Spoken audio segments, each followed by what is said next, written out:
Hey, what's up guys, welcome back to the next video. So in this video we are going to discuss about an off-campus pseudocode which is asked in Capgemini.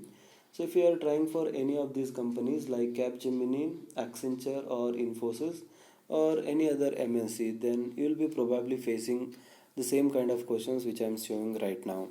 So you will be having some pseudocodes guys, and you need to answer them properly in order to crack the assessment, right?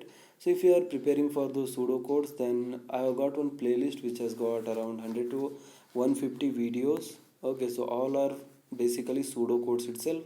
Apart from that, I have made one course which is 50 to 60 hours in length, that is starting from scratch guys, each and everything explained in detail. So if you are interested, then you can check out in this description. You will be having link for those, both the playlist for Java full course and for pseudocodes. Okay, so just check them out. And coming to today's question, select the correct statement regarding the constructors. So there are four statements which are given regarding a constructor, and you need to select the one which is most suitable out of these things. Okay, so the first option says that if a class doesn't have a constructor, the Java compiler automatically creates a default constructor during the compile time. So this statement is absolutely correct guys, right? So if you don't give a constructor explicitly, then the Java or the compiler will be giving automatically a default constructor which will assign the values of the variables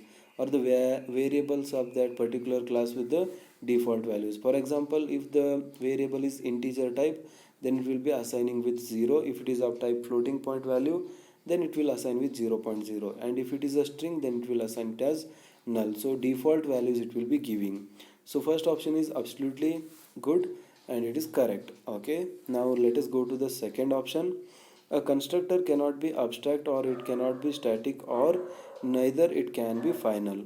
This is also true guys, because if the constructor is abstract, then we will not be able to, if it cannot be abstract, because we need to invoke that one again and again, and abstract will not be having any body, but we know that constructor will be having body and it will be initializing the variable. So that's why it cannot be abstract, and it cannot be static, because each and every time we are creating one object, we will be using the constructor. So that's why it cannot be static, and it cannot be final, as we need to inherit the constructor, and it need to be there is a concept called constructor chaining, right?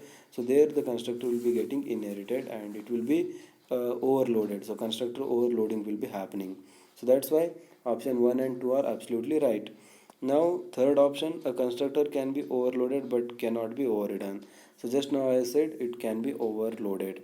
Then the fourth option, the default constructor initializes instance variables with default values. So it's true guys, default values will be initialized with default variables will be initialized with default values.